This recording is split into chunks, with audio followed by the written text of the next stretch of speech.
Okay, hey everybody, and welcome back to BAN-KAST. Today we're going to be tackling Bleach, the 1,000-Year Blood War Arc, Episode 15, Peace from Shadows. As opposed to discussing some other... Hey guys, today we're going to be talking about that new isekai anime, the one with the vending machine. That's what this episode of BAN-KAST is going to be about. No, we're going to be talking about Bleach.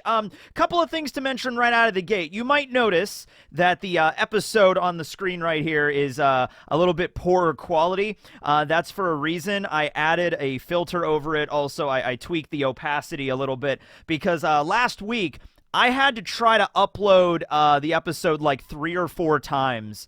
It just kept getting, pinged by YouTube's like auto detect for the episode because when I was moving through the episode, yeah, I'm not actually playing the episode, but when I'm like scrubbing through the episode, sometimes it does give motion and that triggers the auto detect on YouTube. So I'm like on the copyright thing, and so it would just be instantly blocked. It wouldn't even be an issue of like, demonetization or anything like that. It was literally just like, nope, you're using scenes from the episode, blocked in all countries, that's it. So that was a pain in the ass last week. I had to upload this like 4 times and keep going back and cutting things out.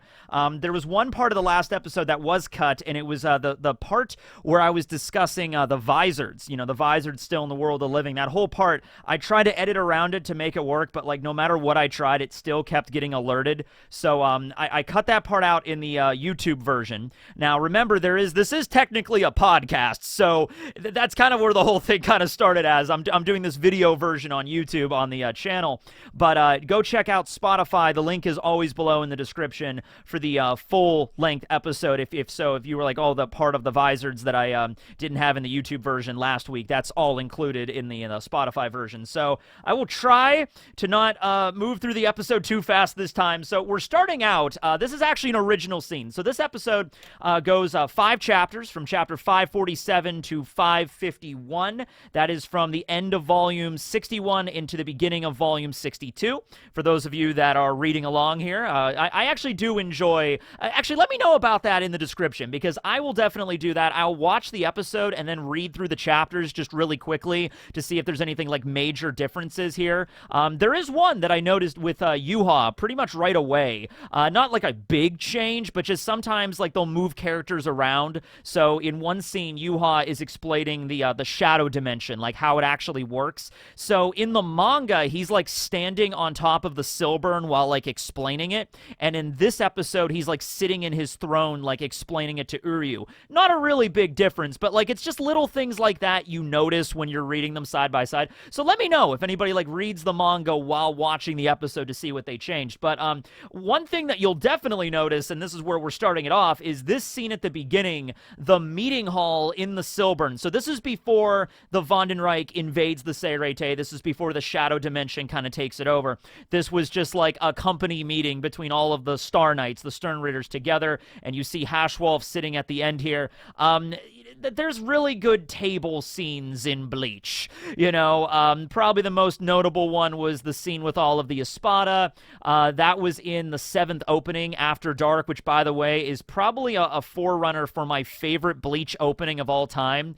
There's a lot of really good Bleach openings. Like, music is such a big part of Bleach. Like, I need people to understand that, like, just out of the gate. Like, obviously, with any anime, the music and the soundtrack, the openings and the endings are a big deal. But, like, that's scaled even with more significance in Bleach because Kubo is a huge music fan, and there's a lot of music references. Like, pretty much the way that Kubo will write his chapters is, like, every chapter will be written as if it's a track on a CD, on, like, an album, okay? So, music's really significant. So, the scene in After Dark where there's just the slow pan of, like, the table in Las Noches of the Espada, and then Aizen is at the head of the table. I could see them doing an homage to that here, of like, hey, we have so many Quincy's, we have so many Sternritter here, let's just have a scene where they're all sitting down at a table for dinner. Also, they probably eat here, they probably have dinner here, I'm surprised Latato isn't eating something, because she's the glutton. That would have actually been really funny if she was eating, like, rice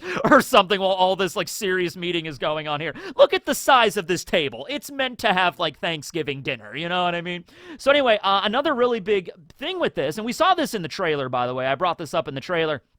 is that the Stern Ritter are all sitting in accordance with the alphabetical order of their script, okay? So, obviously, the people that are dead are not here, and, well, I don't know, Giselle's there, and she's the zombie, so, in theory, she could have resurrected some of the other Stern Ritters, but no, Yhwach's not here, and Uryu is not here, so, obviously, it's Drew Graham at the head of the table, Drew Graham Haschwalth, who's Stern Ritter B, and then to his immediate, well, to his right, to our left here, we go down the alphabet. So it's Stern Ritter D, the death-dealing Askin Naklevar, and then there's Bambietta, and then there's Asnote, and it just keeps going down the line. And then on the right side on the screen, it would be Haschwalth's left, would be Stern Ritter letter N, Robert Akutron. And then it continues all the way down. So this whole thing was not in the manga at all. Like, this whole meeting, this table with all the Stern Ritters sitting down, though, this was completely just 100% not in the manga. Also, the Royal Guard are not here. That's also important to keep in mind. So Gerard and Lilia,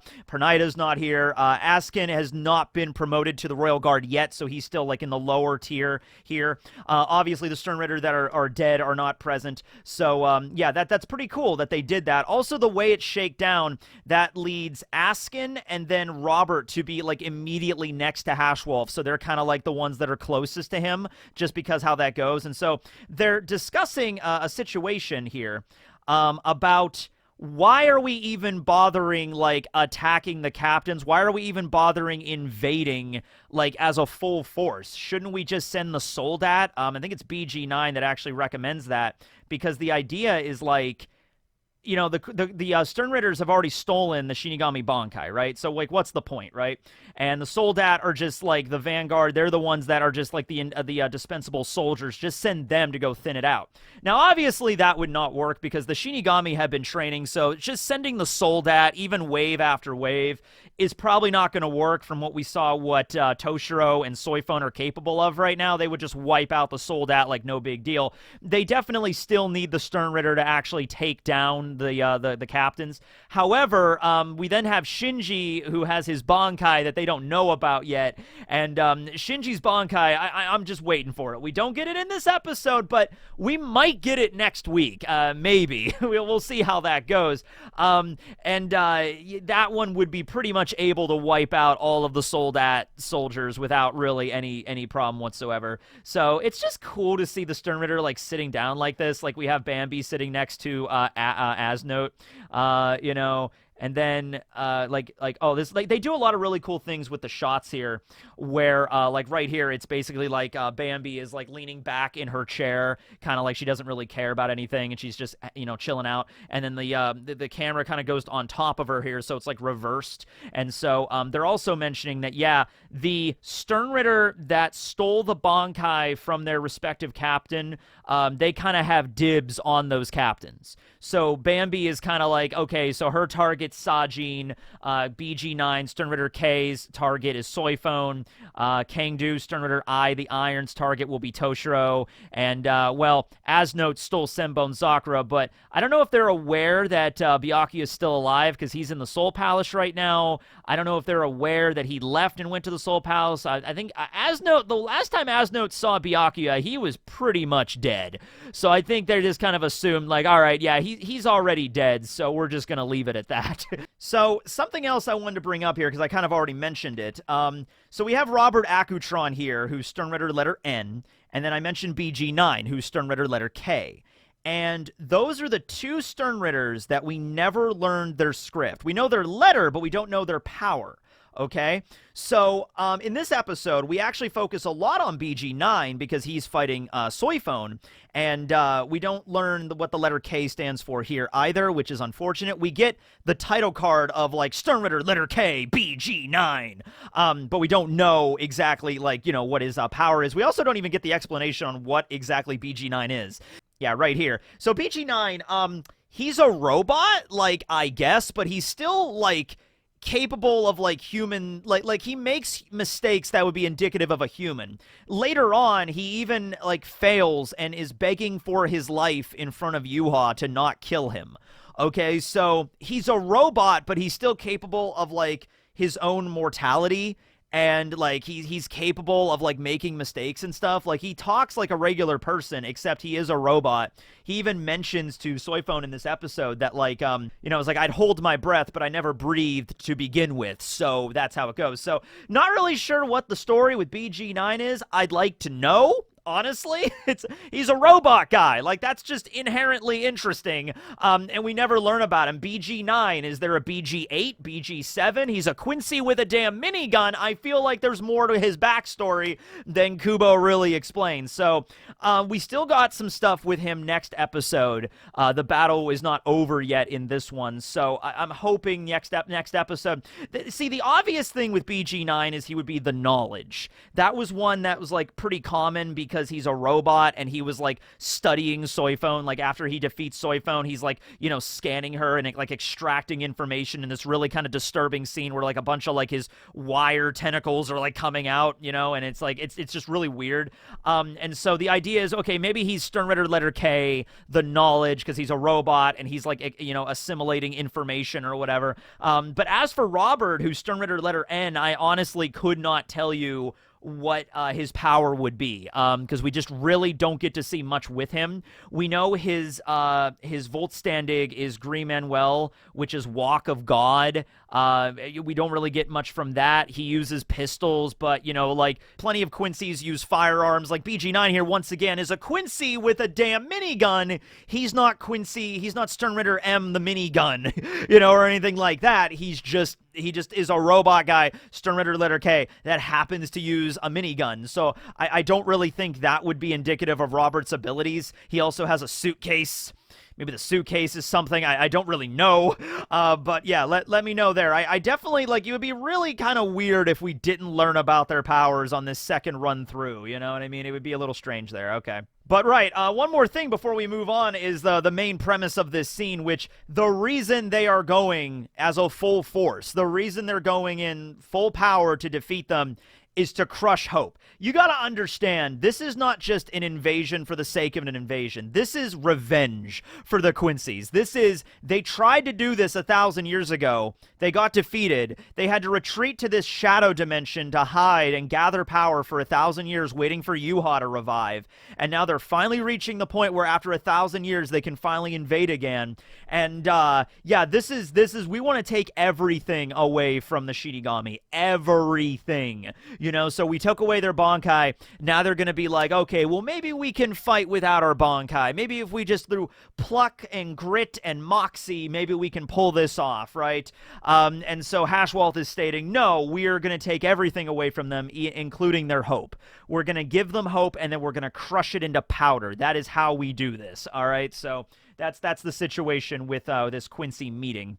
So after the opening titles, we get a scene outside the Seireitei very briefly where we have Kione and Sentaro, who are the joint third seats of the 13th Division under Ukitake. Obviously, Ruki is the vice captain of the 13th Division, but she's up at the Soul Palace right now training with Ichibe. And so what's Ukitake up to? Well, they're actually way out into the Rukon district right now, so oddly enough, they actually ended up surviving. I am not really sure if Kione and Sentaro would have survived if they would have been in the dome.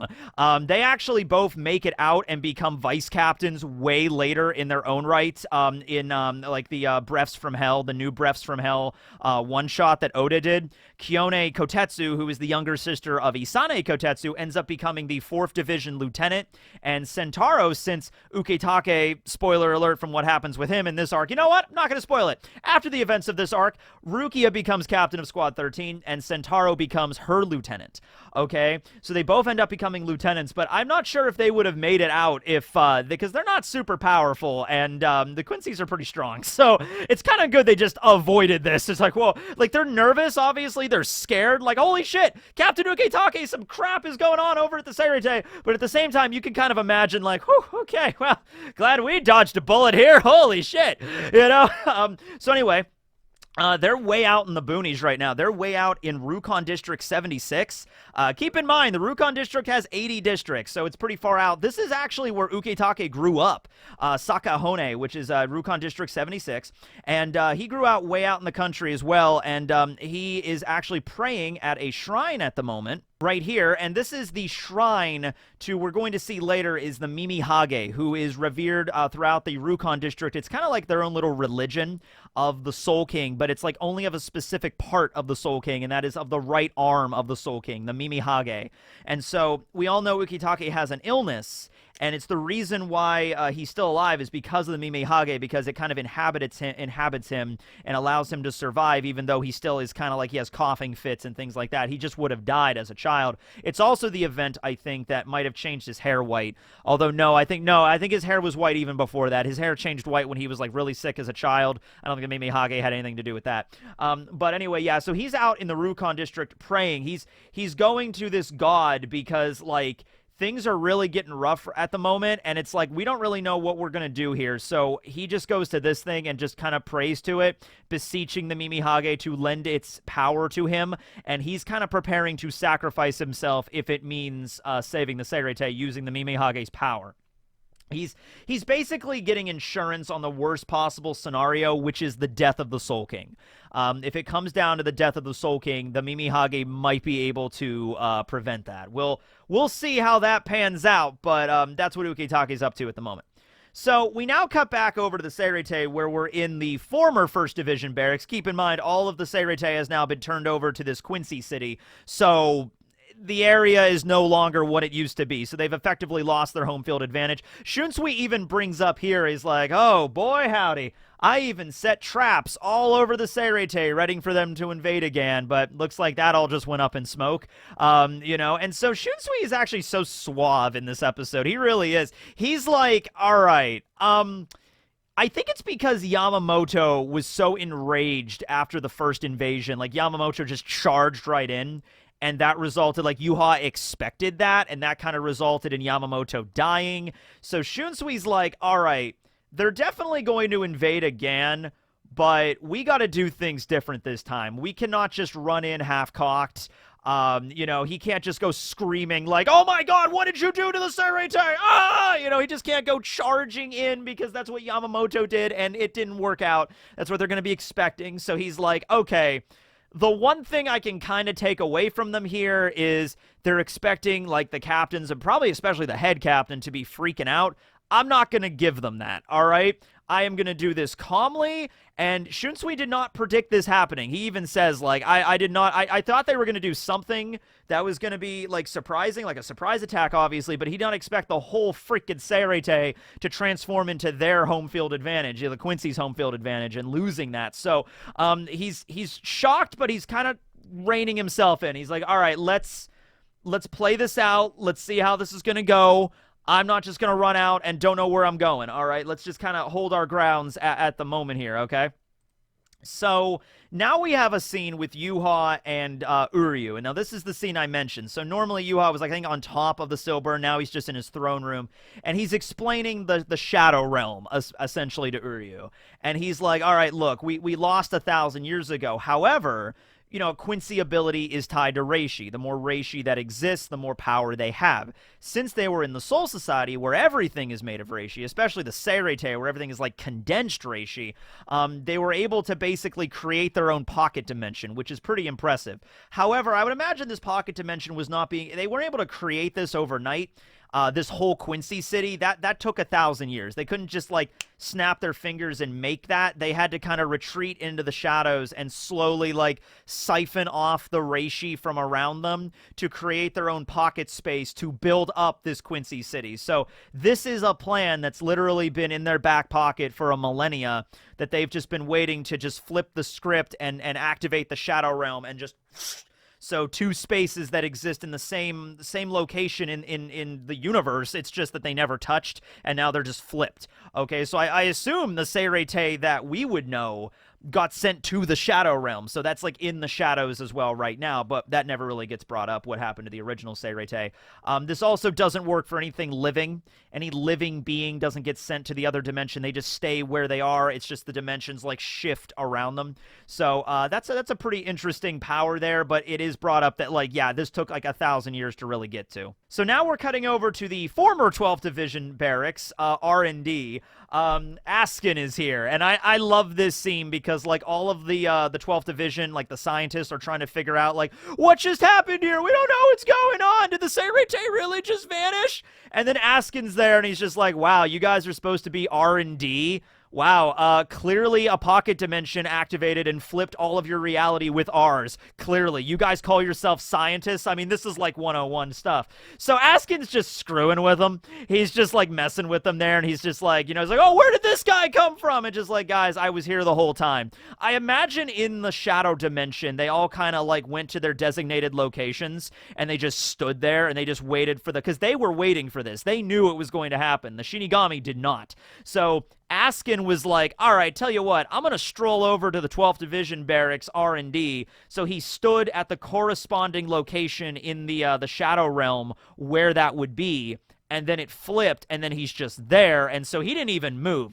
He just walked over to a place in the Shadow Dimension, leaned against a pillar, crossed his arms, and then just the universe changed around him, and now, you know, the Shinigami are there, and he's like, oh, shit, what the hell's going on? And he's like, hey, guys, and just like, where did you come from? Always been here, man. You know, okay. So Askin's here, and I love this guy so much, and so that's going to be fun. But then also we have, back at the 1st Division, we now have Haschwalth arriving from the shadows. But indeed, we were already in the membrane the entire time, you know. So yeah, we kind of already knew this, but yeah, it is a pretty neat thing, you know. And I think Shunsui kind of figured it out. Mayori was the only one that was really expecting it. And so he, of course, Mayori is Mayori, so he's not going to explain it to the other Shinigami. He's not going to, like, put out a newsletter of, like, excuse me, everybody, the Quincy's have the ability to manipulate shadows, so it's very likely they might have a shadow dimension that they're hiding in. Just keep that in mind. You know, stay out of the shadows. No, Mayori's not going to do that. He's far too egotistical and arrogant for that, so he's going to be like, I'm the only one that figured this out, and I have a way to prevent it, but everybody else doesn't, kind of a thing. So, yeah. So, there's a big shock moment. Haschwalth's just showing up to greet Shunsui here. We get the introductory card here. These are all kind of, like, spaced out from the manga.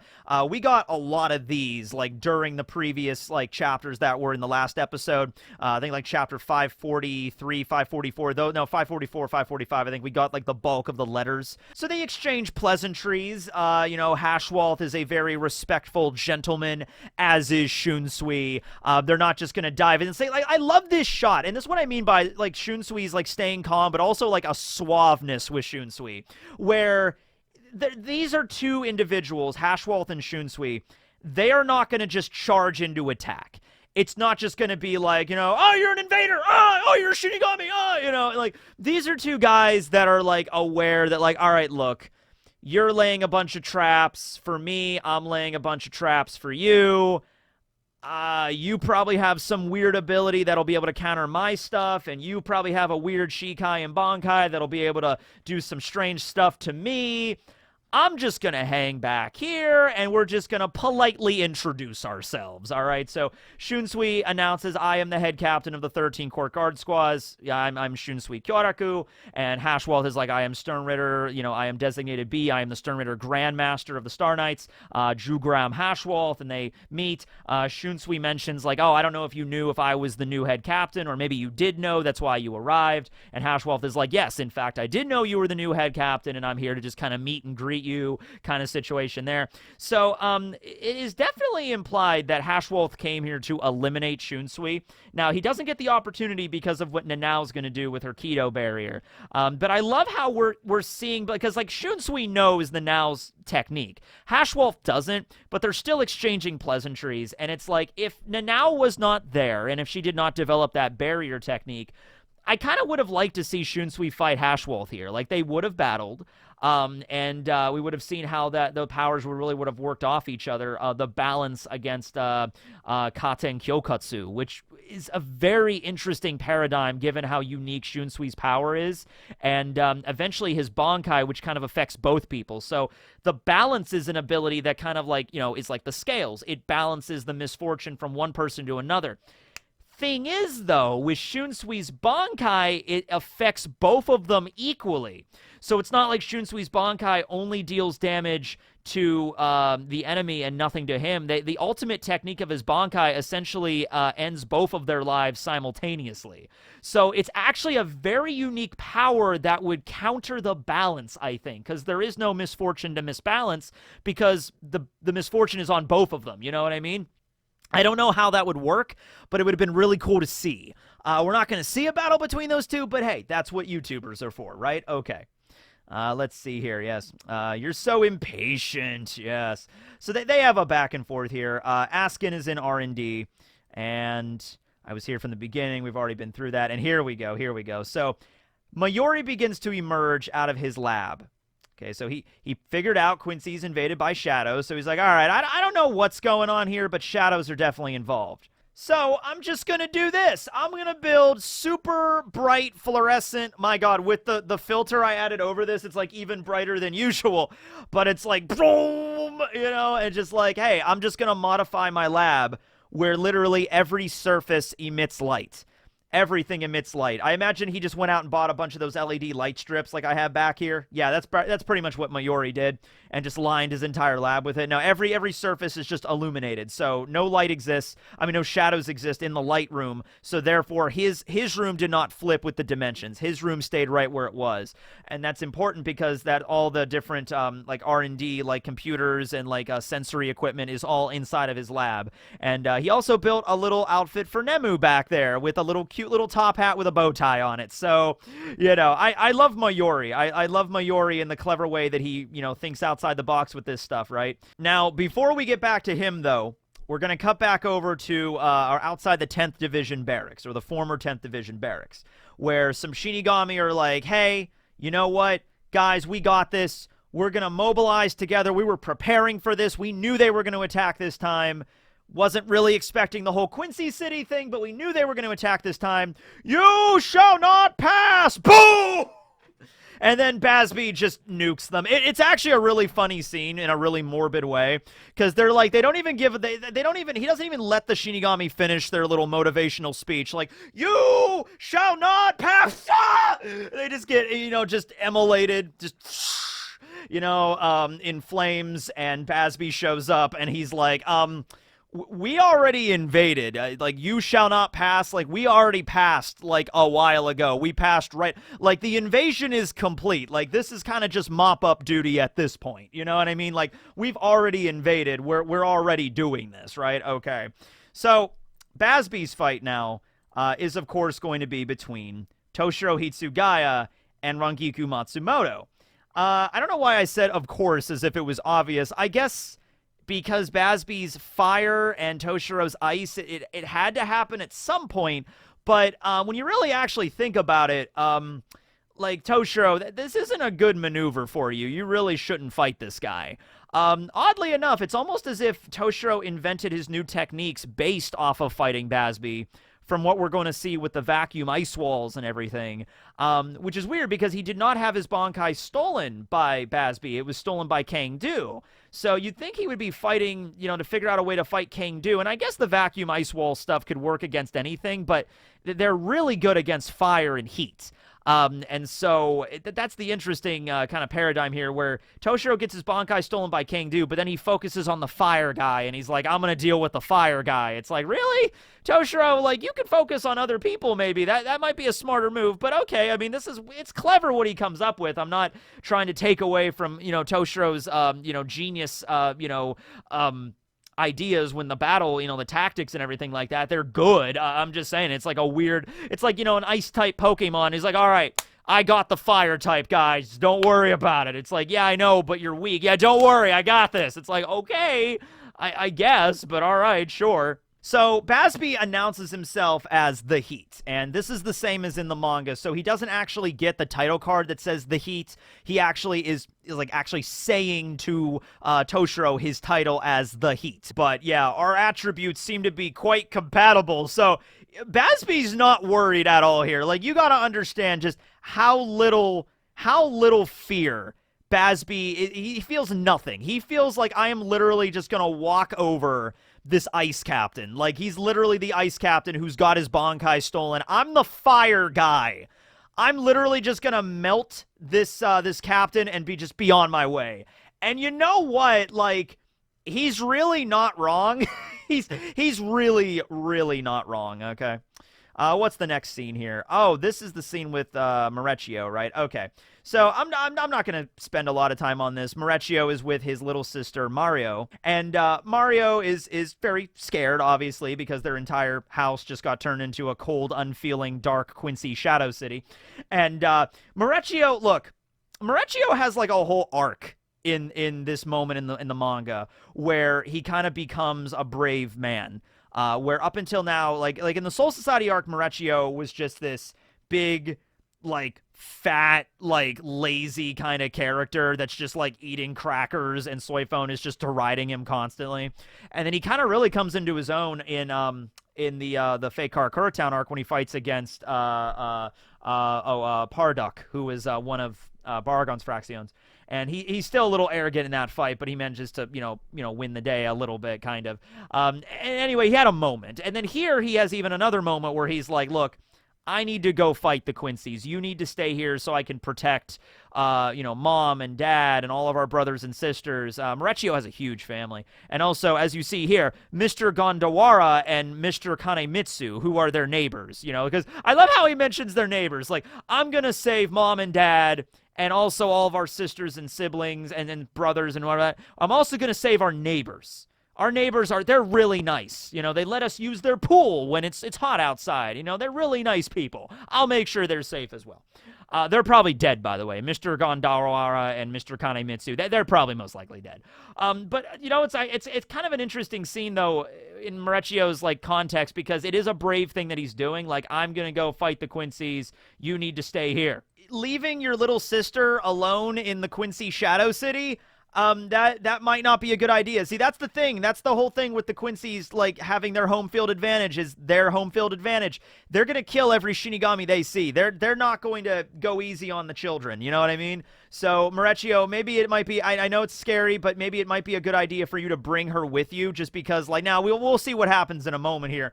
But, like, leaving her alone, just go hide in that unfamiliar dark alley over there, little sister. Everything will be fine. It's like, you don't know that. And he's, like, so confident here. He's just like, I am a member of the 13 court guard squads. I will go and fight to protect you. Now stay here in this unfamiliar city where people could, a Soldat could easily come up and stab you. I'll be right back. I will make sure you're safe. So, yeah, I think Maurecchio, I think the smart move would have been to maybe get her, try to get her out of the Seireitei if you could. And if you can't, you're just going to maybe, I don't really know, like, hide her under some boxes or something. But just leaving her alone right here in the middle of nowhere is not a good idea. Maybe find a box to hide her in or something and then leave. That's the best you could probably do. But, like, right now, yeah. So it really doesn't matter either way, because BG9 shows up. BG9 has his robotic sensors and everything, so he's looking for Soi Fon, and he mentions in the manga, I don't know if it's brought up in the anime, I don't remember the scene when I watched it, but he brings up, look, I'm looking for Soi Fon, her Ryatsu is not found anywhere within the confines of the Seireitei, therefore she must be outside the Seireitei, therefore I just went after you, who is her second in command, who would be the one most likely to know where she is, you know, so that's why BG9 is there with, you know, with Maurecchio at the moment, okay? So that fight's going to start up. So, yeah, not really any moment for him to go off and be super courageous, but he'll have a moment. He'll have a moment.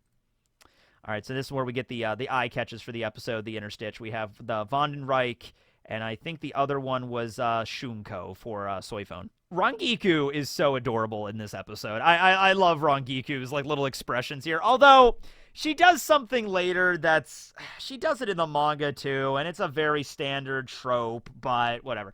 So, I actually remember this chapter when I reviewed it, like, 10 years ago, okay? I mean, it was literally that long ago. And I remember there was this whole explanation of how the vacuum ice wall works. So what they're basically doing here is Toshiro is combining the powers of Hyorin Maru with Hinako. So, and I remember even making like a really shitty MS Paint like diagram of how this works, where Hineko is the ash cat, which is Rangiku's Zanpakuto, and creates like a layer of ash, like several layers of ash. Then Hitsugaya freezes it with Yorimaru, and then Rangiku seals her Zanpakuto, which recalls the ash back into the blade, leaving the vacuumed space in between the ice layers. So then when Bazz-B is shooting off a fireball, it hits the first ice layer. It'll melt that ice, which is very thin ice because it's Yorimaru's Shikai, not his Bankai, although Hitsugaya does bring up that my sword is probably the one that's the least different between Shikai and Bankai. The only difference is the amount of ice and moisture that I can really control and manipulate from Bankai is just way higher than Shikai. But it's the same basic power. All of the abilities that Hitsugaya has in his Bankai, he could technically use while in Shikai, just on a much weaker scale, okay? So he had to come up with this ability. So he makes this thin ice layer. It melts, but as soon as the fire hits that vacuum, it's going to just immediately just extinguish because that's how physics work.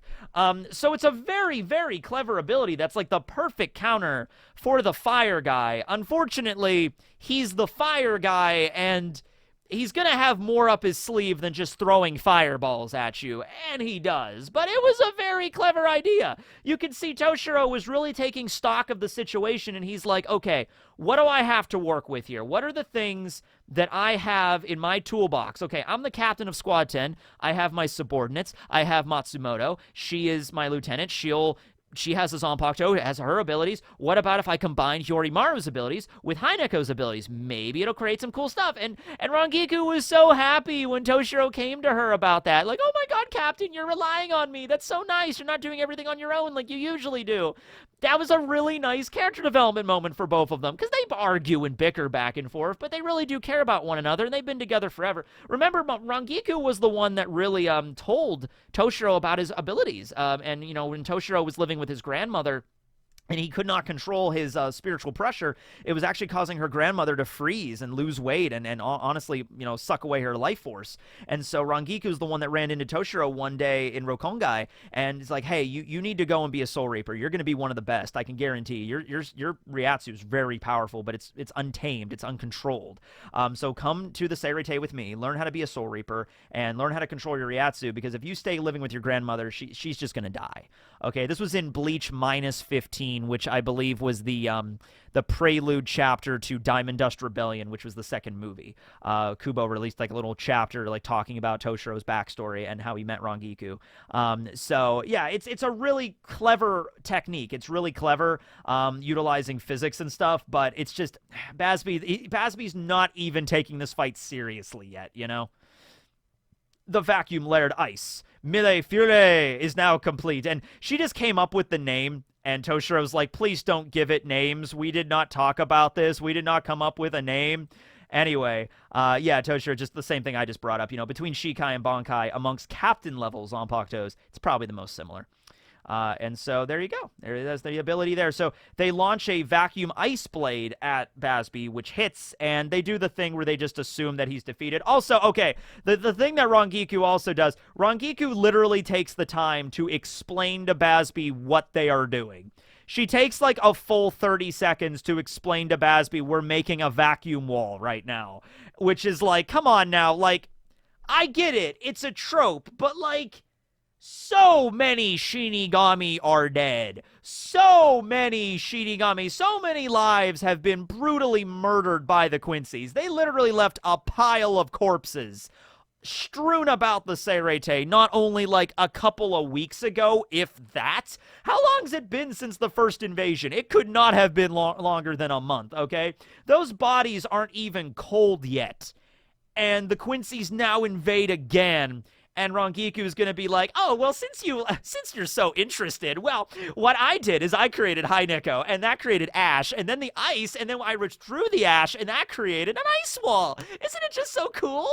It's like, so many people you know are probably dead, Rangiku. I don't know why you would be taking time to explain this to your enemy, who personally, by the way, oh my god, Bazz-B's the one that, like, almost killed Izuru, actually would have killed Izuru if it wasn't for Mayori, and Rangiku's supposed to be, like, good friends with Izuru. So Bazz-B, like, literally just, like, burner finger one, just saw, and just, like, almost straight up kills Izuru. And Rangiku's here and just kind of like, I'll explain how the power works. T. It's like, okay, that's a little bit with the writing that I feel like could have been a little bit better in that scene, but all right, it's a trope. I'll go along with it. Here we go. The Hakuden Keppuki. Keppuki. Yeah, sure, whatever. It's the ultimate white wall, which is actually more red in this one, but white referring to the Quincy's, you know, their abilities and stuff like that, right? So, this is the Kido that Nanao developed to shut out Quincy Reiatsu temporarily. It probably wouldn't work forever, because the whole point of Quincy's is they absorb Reiatsu, and Kido is literally just its spells made of Reiatsu. So, yeah, Haschwalth could just stand on one end and just siphon off Reishi to the point where it weakens, but it shuts out Quincy abilities, because they left their Quincy Reiatsu all over the Seireitei last time to be sampled and developed a counter measure against. So Nanao took the time to create this. So she makes the wall with the little Squad 1 symbol and the Kido core symbol up there. That's actually kind of neat, to block Haschwalth. And Haschwalth is, like, impressed. And Nanao is really cool. She's like, hey, I came up with this Quincy spell, this anti-Quincy spell. I'm kind of badass here. Like, you can tell she's kind of proud of this. You know, she's not going to show it, but she's really proud she came up with this. Now, unfortunately, Haschwalth kind of has a really quick, like, quip back with this, where he's like, hey, did you teach the other Shinigami how to use this? And Nanao is like, which, by the way, Nanao could have just lied and said, oh, yeah, I did. We all know this. You should be careful. No, she actually tells him the truth and says, no, I didn't. Don't know why you would do that, but all right. And then Haschwalth is like, oh, okay, well, you probably should have taught the other Shinigami how to do it, or you should have made it fundamental enough for them to use, because that would have, you know, helped them if they could. Not on a barrier of this scale, but, like, if the regular foot soldiers of the Seireitei could have learned a basic fundamental version of this spell to, like, make, like, a Quincy shield, like, just a shield, like a regular shield on their arm that could, like, block Quincy spells and Quincy powers of the scripts and stuff, that would be insanely useful. I feel like Nanao probably could have done that, but she just focused on training herself. So I'm noticing a little bit of, like, that's why Toshiro and Rangiku working together is such a big deal, because Mayori just kind of focused everything on himself, I guess Nemu as well, and Nanao kind of focused on her training on herself, but it's like it's kind of like, screw the foot soldiers, am I right? It's kind of like, you know, whatever, they're gonna die anyway, let's just focus on ourselves. Those are just nameless background characters. What really matters is the captains and lieutenants, you know what I mean? So yeah, Haschwalth has a little comeback there, like, oh, well, if only you would have created this barrier so all the Shinigami could have used it, you would have actually maybe stood a chance, and it wouldn't have been a one-sided slaughter. Oh, well, at least you're proud of your Kido now. Yeah, like, right there, she's like, oh, I'm confident with this. I'm proud of this shit that I did. Yeah. So now we cut back over to Marechio and BG9. Marechio is being stabbed. BG9 kind of operates on, like, the same idea of, like, being locked out of your computer's password system after 3 guesses. So he's like, you have failed to answer previously 2 times where your captain's location is. I will now give you a 3rd chance to answer, where is Soi Fon? And Marechio's like, screw you, you trash can! I'm not telling you where she is! I don't even know where she is! And BG9's like, you have not complied 3 times in a row. System will now go lockout. You will now be exterminated. You know, and so he goes to actually attack Mario, because he's like, I will now change tactics. If torturing you is not good enough, I will torture your sibling. And so he goes to stab Mario, and then Marechio jumps in front and blocks the shot right there. And so Marechio's, you say anything about you want about Marechio, he is a good older brother, damn it. He cares. But it's okay, though, because Soi Fon does show up. Right as BG9 busts out his little Quincy minigun and is about to just unload in both of them and just pump them full of holes into Swiss cheese, boom, Soi Fon shows up and it's just like, oh yeah, whoa, I thought you guys were like Quincy's using bows and arrows and crossbows and shit. I thought the crossbow was like the most advanced you got. You just busted out a freaking minigun. What the hell? So she severs that. She drops the bullets. The really cool scene. And it's Soi Fon now with her new updated Shunko. And so it's actually very interesting here because I think in the manga, BG9 mentions that, oh, yes, your Shunko is not perfected yet. And, Soi Fon's like, oh, well, I perfected it since the last time we fought. The implication is that Soi Fon tried to use this against BG9 the first time, and he says that, oh, it wasn't perfected the last time we fought, like a month ago or whatever. And Soi Fon's like, oh, now it is. So it's like it took that much, because we didn't see her use it against him the first time, but those fights were really quick. We saw her use Jakuho Raikkoben, but that was it. Anyway, Soi Fon's Shunko is the wind. Each of their Shunko, remember, Shunko is the ultimate combination of Hakuda, hand-to-hand combat for Shinigami, and Kido, which is the spells. So Yoruichi's is lightning. It's combining lightning Kido with hand-to-hand combat. Yushiro's is eventually going to be fire or combustion, and Soi Fon's is wind. So it's basically that combination there. So we have this really badass scene here where she completed the Shunko, and then she just kind of dives in and she uses Muken Shunko, which is infinite Shuko, and just blasts freaking BG9 straight through a wall like a tornado attack. It's actually really beast mode. So now we're cutting back to Squad 12, and I love this where Askin is just kind of doing like the picture perfect kind of just like, nope,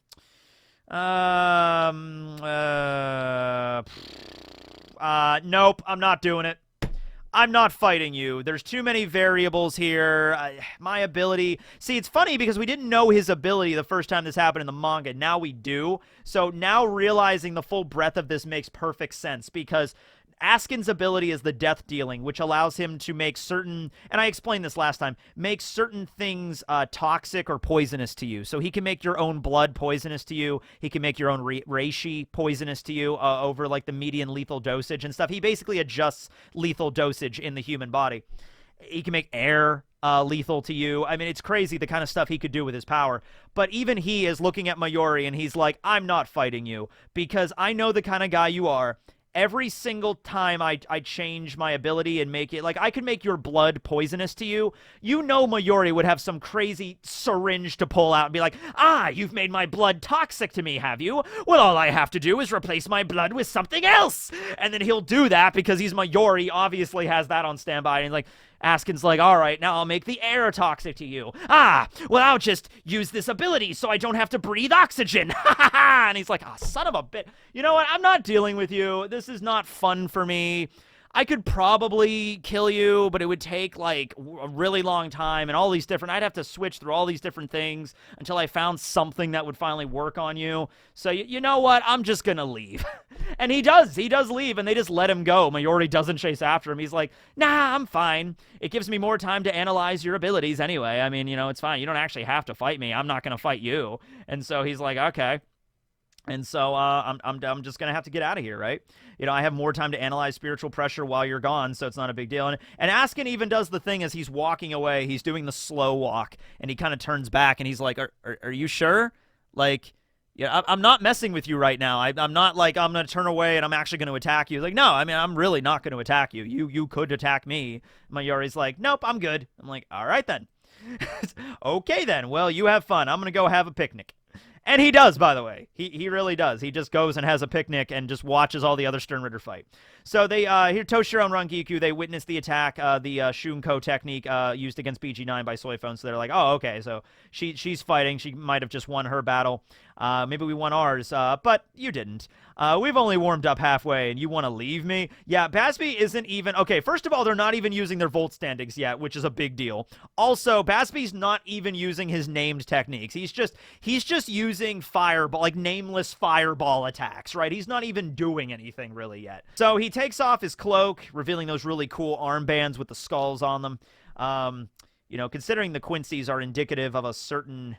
army during the 1940s. I was wondering maybe if Oda considered putting, you know, whatever. The skull and crossbones look pretty good. Bazz-B's a pirate, matey! You know, anyway. So he's like, all right, no, we're getting serious now. And just like, okay, I could show you I can handle your Bankai with just one finger. And Toshiro's just like, okay, I have a lot of other tricks. I planned for this. I planned for the contingencies. Plan A didn't work with the vacuum ice wall. So let's go plan B, I guess. So he's charging up a couple of other moves. But Bazz-B's got this. So this is actually a really cool thing. I don't think this is in the manga. I think there's a little detail in the anime. So Bazz-B's gloves have these little patterns of like arrows on them. So yeah, right there. Isn't that cool? That is so neat. So it's like the arrows light up on his glove as he's warming it up, and then he just fires a big freaking just fire pillar, just like a straight condensed form of fire. Doesn't matter. You can make whatever you want. Toshiro tries to make like a no, I don't think. I think the woven thing is later, but he tries to do the wait, was this the woven ice barrier wall, or was this another vacuum one? I think this was the woven one he uses. It doesn't matter either way. Bazz-B's attack is so highly condensed with Ryatsu, it just busts right through that and stabs Toshiro. Toshiro does use ice as like a bandage, though, to heal it, which I think is really clever. So Toshiro is basically, because he can't do the giant, big, high-octane attacks with Daigyuren Hyorimaru, he's just focusing on, like, malleable, adjustable ice in various capacities. That's basically what he's focusing on. But it's not working. So back to BG9 and Soi Fon's fight. BG9 does not die from that Shunko attack. He fires out a pillar. Soi Fon grabs it and just kind of whips him around really fast, and that was a really cool scene. But he mentions, I have never breathed in the first place. So he kind of he does talk like a robot. It's just that he still has emotions, which is interesting. He's a very interesting character. And he even mentions, like, I will not even have to use the Bankai I stole from you, which is also unfortunate because he's a robot and the Jakuho Raikoben's basically a giant missile launcher, so why wouldn't you? Well, he doesn't have to, really, because he has a bunch of other kind of missiles that he can fire. So he's just like, I have better missiles. I could just fire a bunch of these. So he fires a shitload of missiles at Soi Fon. Soi Fon dodges the missiles and like, is that the best you could do? And just gets stabbed. It's not looking great for her right now, okay? So then Soi Fon gets hit by a giant explosion, like a huge point-blank explosion by BG9, and they're witnessing the attack. This is when Haschwalth has the moment where it's just like, maybe you should have developed that technique a little bit better before you, brought it to battle. Maybe you should have given it to some other people, but whatever. Back to Bazz-B and Haschwalth's fight. I mean, Bazz-B and Toshiro's fights. It's not going good. Toshiro's on the run in a big way right now. He tries to use some fog to kind of like distract him. He just literally stomps the ground with Burning Stomp, and that just like immediately evaporates all of the ice fog. Then Toshiro's here, and he's just like, okay, well, I did set up a trap for you. And Bazz-B's like, huh, what? I don't, and then it's some kind of like ice pillar, but it's kind of like a downgraded version of, I think, the thing he used against Haribel in his Bankai, but that doesn't work either, not really well at all. And so now Kang Do shows up. So Kang Do's the one that actually stole the Bankai, so he's like, Bazz-B, what the hell are you doing? And like, I'm the one that stole his Bankai, I'm the one that should be able to fight him. Like, we agreed on this. It's like we had a moment. Kang Do is a very bland Stern Rider. We don't learn anything about this dude's personality. At least Maste Masculine is a luchadore. Bazz-B's like this punk rocker dude. The Bambis have their little unique like personalities and quirks. BG9 is a freaking robot. Robert Akutron has a mustache. What does Kang Do have? Kang Do has like a scar over his lip. That's like what he has. And his techniques are in Chinese. That's like what he's got. I guess he's a Quincy from China, I would believe. I believe he is Chinese. But other than that, we don't really know anything else about Kang Do.